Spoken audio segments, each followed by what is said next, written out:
क्या ईश्वर वास्तव में है? इसके बारे में आपके क्या विचार हैं? इसी कहानी ईश्वर में उसी के बारे में बात की गई है। एक मेजर के में 20 जवानों की एक टुकड़ी हिमालय के अपने रास्ते पर थी। बेतहाशा ठंड में मेजर ने सोचा कि अगर उन्हें कहा एक कप चाय मिल जाती तो आगे बढ़ने की ताकत आ जाती, लेकिन रात का समय था इसलिए आसपास कोई बस्ती ना ही थी।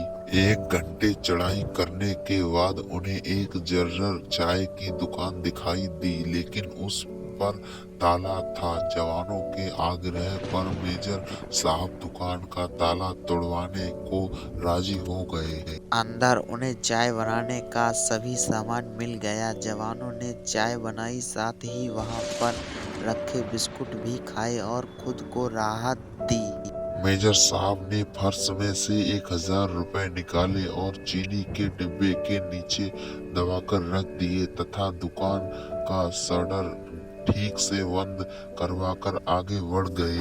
3 महीने की संपत्ति पर इस टोळकी के सभी 20 जवान सकुशल अपने मेजर के निर्तव्य में उसी रास्ते से वापस आ रहे थे। रास्ते में उसी चाय की दुकान को खुला देखकर वहां विश्राम करने के लिए रुक गए। उस दुकान का मालिक एक बूढ़ा चाय वाला था जो एक साथ इतने सारे ग्राहकों को देखकर बहुत ज्यादा खुश हो गया और उनके लिए चाय बनाने लगा। तभी एक जवान बोला, बाबा आप भगवान को इतना मानते हो, अगर भगवान सच में होता तो फिर उसने तुम्हें इतने बुरे हाल में क्यों रखा हुआ है?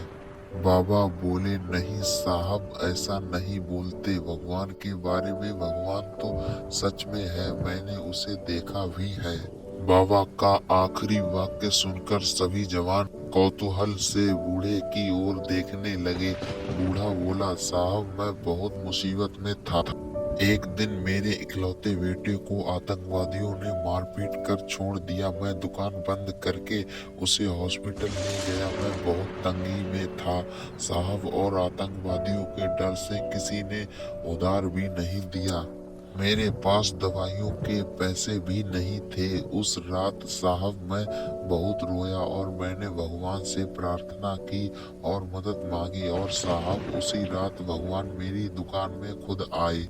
मैं सुबह अपनी दुकान पर पहुंचा तो ताला टूटा देखकर मुझे लगा कि मेरे पास जो कुछ भी थोड़ा बहुत था वो भी सब लुट गया। मैं दुकान में घुसा तो देखा 1000 रुपए चीनी के डिब्बे के नीचे भगवान ने मेरे लिए रखा हुआ था। उस दिन 1000 रुपए की कीमत मेरे लिए क्या भी शायद मैं बयान ना कर पाऊं, लेकिन भगवान है साहब।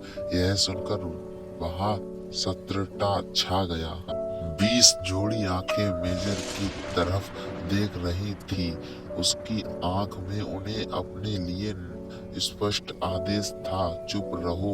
मेजर साहब उठे, चाय का बिल अदा किया। हाँ बाबा मैं जानता हूँ भगवान है, और गले लगाई हुए बोली शानदार थी। उस दिन उन सबने पहली बार मेजर की आंखें में चमकते पानी के दुर्लभ दृश्य का साक्षात्कार किया। मन की शांति। आप भगवान की सेवा किसके लिए करते हैं? क्या आप भगवान से कुछ मांगने के लिए उसकी सेवा करते हैं या फिर अपने मन की शांति के लिए? हमें भगवान से मांगने से कुछ भी मिल जाए, पर दिल का चैन कभी नहीं मिलता है। इसलिए हमें भगवान की पूजा सिर्फ अपने मन की शांति के लिए करनी चाहिए, ना कि कुछ मांगने की वजह से। इस कहानी मन की शांति में यही समझाया गया है।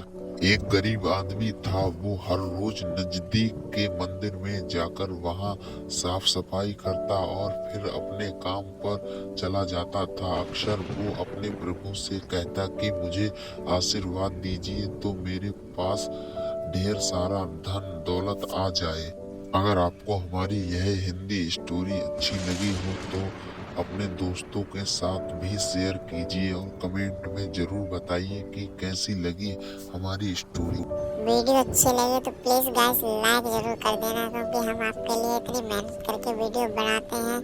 एंड इसी तरह की रिलेटेड वीडियो देखने के लिए हमारे चैनल को सब्सक्राइब करें। धन्यवाद।